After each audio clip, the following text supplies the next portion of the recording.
السلام علیکم ورحمۃ اللہ وبرکاتہ۔ اس وقت میں آپ کے سامنے چند حدیث لے کر حاضر ہوں۔ پہلی حدیث میرے سامنے اس وقت ہے متشابہات کے پیچھے پڑنے والے۔ حدیث کا نمبر ان کا مشکات شریف کا نمبر ہے 143/12۔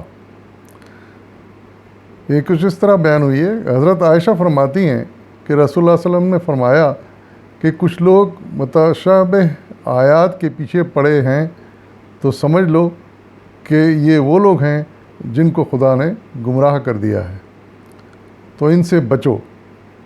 بخاری مسلم کی حدیث ہے۔ اس میں ایک اہم بات جو ارشاد فرمائی گئی ہے وہ متشابہ آیات کے بارے میں ہے۔ یہ متشابہ آیات کو پہلے ہم سمجھ لیں کہ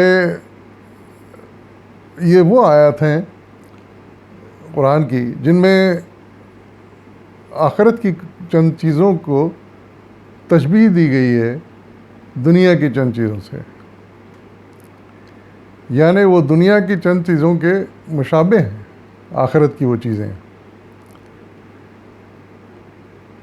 جیسے ہم دنیا میں بھی استعمال کرتے ہیں کہ کوئی شکل ہمیں نظر آتی ہے، ہم کہتے ہیں یہ فلاں شخص سے مشابہ ہے، یعنی اس کی شکل ملتی جلتی ہے اس سے، یا یہ گھر تو فلاں گھر سے مشابہ ہے، یعنی اس کا ڈیزائن اس گھر سے ملتا جلتا ہے، یا اس طرح کا منظر بالکل مشابہ ہے فلانی جگہ کے منظر کے۔ اس کا مطلب یہ ہے کہ منظر ایک جیسے ہیں تقریباً۔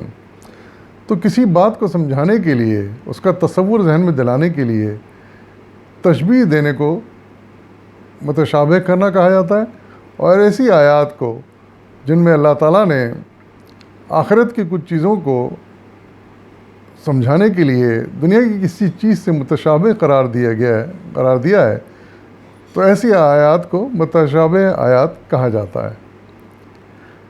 قرآن میں دو طرح کی آیات ہیں، ایک محکمات ہیں، یعنی جو بالکل کلیئر ہیں، واضح ہیں، جو دنیا سے متعلق ہیں، لیکن آخرت کے متعلق کچھ چیزوں کو متشابہ کہا گیا، ان کو متشابہات کہتے ہیں۔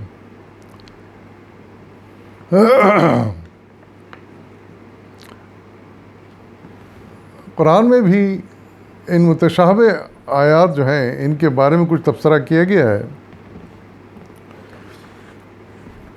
قرآن کی آیات ہیں، آیت نمبر 7 ہے جس میں یہ متشابہ آیات کے بارے میں تذکرہ کیا گیا ہے۔ اس کے الفاظ یہ ہیں قرآن میں، سورہ آل عمران آیت نمبر 7۔ قرآن میں دو طرح کی آیات ہیں، پہلی محکمات اور دوسری متشابہات۔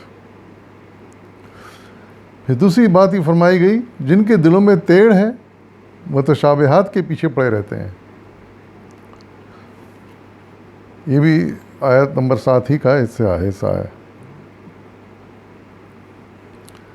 تو اس سے اندازہ ہو جاتا ہے کہ یہ متشابہات جو ہیں اللہ نہیں چاہتے، اللہ تعالیٰ، کہ انسان اس کے پیچھے پڑ جائے، بلکہ انسان کو چاہیے کہ محکمات جو ہیں، یعنی کلیئر باتیں ہیں، احکامات ہیں اور دنیا سے متعلق ہیں، ان پر نظر رکھے، ان کو پکڑے اور ان کو پکڑ کر چلے۔ دراصل یہ مشابہات، میں اس کی میں کچھ مثال دے دوں آپ کو تاکہ مزید واضح ہو جائے بات، کہ جیسے جنت ہے، دوزخ ہے، جنت کی نعمتیں ہیں، دوزخ کے عذاب ہیں، اور یعنی اس وقت کے حالات جو پیش آنے والے ہیں، قیامت کے دن اور قیامت کے بعد، کتابیں دکھانا، اعمال دکھانا کس طرح ہوگا، یہ سب اللہ تعالیٰ نے دنیا کی مثال دے کر سمجھایا ہے۔ یعنی جیسے دنیا میں یہ نعمت ہے، ایسی نعمتیں جنت میں بھی ہوں گی، اس سے بڑھ کے ہوں گی۔ دنیا میں ایسے عذاب، تکلیفیں آتی ہیں، جہنم کا عذاب اس سے کہیں زیادہ ہے، اس کی آگ کہیں سخت ہے۔ تو اب ہم اگر ان چیزوں کے پیچھے پڑ جائیں، اس کی تفصیل میں جانے کی کوشش کریں، تو سوائے الجھنے کے ہمیں الجھن کے کچھ حاصل نہیں ہوگا۔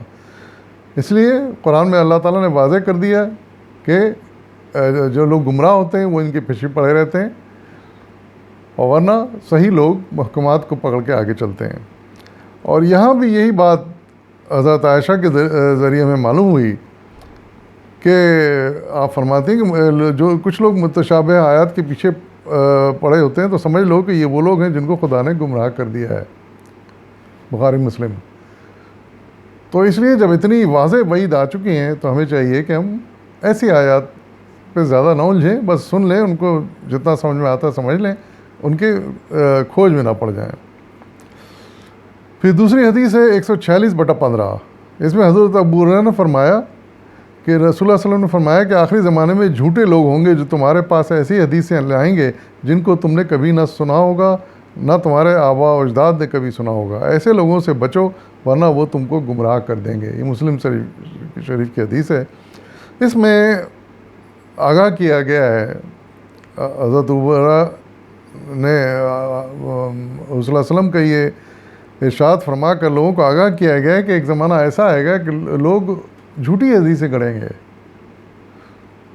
فرضی حدیثیں سامنے لائیں گے، اور ایسی حدیثوں کو اصطلاح میں موضوع حدیثیں کہا جاتا ہے، جن کو وضع کیا گیا، موضوع حدیثیں بنائی گئی، بناوٹی حدیثیں۔ تو ایسے حدیثوں سے بچ کے رہیں، ان پہ توجہ نہ دیں،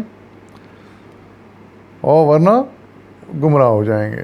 اسی لیے علماء کا کام یہ ہے کہ وہ اس بات کی تحقیق کریں کہ کون سی حدیث صحیح ہے، کہ علماء نے کیا بھی ہے، بہت تحقیق کی ہے، اور ہمارے پاس مستند حدیثیں موجود ہیں، لیکن ہمیں اگر کسی حدیث کے بارے میں معلوم ہو جائے کہ حدیث ہے یا موضوع ہے، وضع کی گئی ہے، تو ہم اس کے پیچھے نہ پڑیں، اس کو اوائڈ کریں ہم، ورنہ جیسا کہا گیا ہے کہ یہ گمراہ کا سبب بن جائیں گے۔ ایک اور حدیث، اس کا عنوان ہے جھوٹا انسان۔ حضرت ابو ہریرہ سے روایت ہے کہ رسول اللہ صلی اللہ علیہ وسلم نے فرمایا کہ انسان کے جھوٹا ہونے کے لیے یہی کافی ہے کہ جس بات کو سنے بغیر وہ سنے اور بغیر تحقیق کے دوسروں تک پہنچا دے۔ یہ بھی مسلم شریف کی حدیث ہے۔ تو اس میں یہ بات یعنی ایسے آدمی کو جھوٹا کہا گیا ہے دنیا کے معاملات میں بھی، کہ جو کوئی بات سنے اور آگے لوگوں تک بتا دے، یعنی تحقیق نہ کرے کہ بات سچ ہے نہیں، اس کی حقیقت کیا ہے، دوسروں تک پہنچا دے، یعنی یہ بات پھیلتی چلی جائے۔ تو ایسے آدمی کو صلی اللہ علیہ وسلم نے جھوٹا کہا ہے۔ تو اب اندازہ لگائی کہ دنیا کے معاملات میں ایسے آدمی کو جب جھوٹا کہا گیا ہے، تو حضور صلی اللہ علیہ وسلم کی کسی حدیث کو اگر کوئی جھوٹا بیان کر رہا ہے، اپنی طرف سے بیان کر رہا ہے، تو وہ کتنا بڑا گناہ کر رہا ہے۔ اور ایسے ہی لوگوں کے بارے میں حضور صلی اللہ علیہ وسلم نے فرمایا کہ جو کوئی میری طرف جھوٹی بات منسوب کرے گا وہ اپنا ٹھکانہ جہنم میں بنا لے۔ تو اس سے اندازہ ہوتا ہے کہ حدیثوں کو تو خیر جھوٹا بیان کرنا، وضع کرنا سخت گناہ ہوگا۔ عام زندگی میں بھی انسان کو چاہیے کہ جب کوئی بات کسی بارے میں سنے، کسی کے بارے میں سنے، تو پہلے اس کی تحقیق کر لے، پھر اس بات کو دوسروں سے بیان کرے اگر ضروری ہو تو، ورنہ ہو سکتا ہے کہ کسی کو ناپسند ہو یہ بات کہ اس کی کوئی بات لوگوں میں پھیلے، تو بہتر ہے کہ اس کو نہ پھیلائے۔ لیکن اگر ضروری ہے کہ لوگوں کو ہوشیار کرنے کے لیے، آگاہ کرنے کے لیے، متنبہ کرنے کے لیے، تو پھر پہلے اس کی تصدیق کر لے کہ یہ کام فلانے شخص نے، یا بات یہ فلانے شخص نے کہی ہے نہیں کہی ہے، پھر وہ دوسروں سے بیان کرے۔ ورنہ یہ سمجھ لیں کہ صلی اللہ علیہ وسلم نے ایسے شخص کو جو بغیر تحقیق کے بات کو آگے بڑھائے گا، جھوٹا ہونے کا خطاب دیا ہے۔ وآخر دعوانا الحمدللہ رب العالمین۔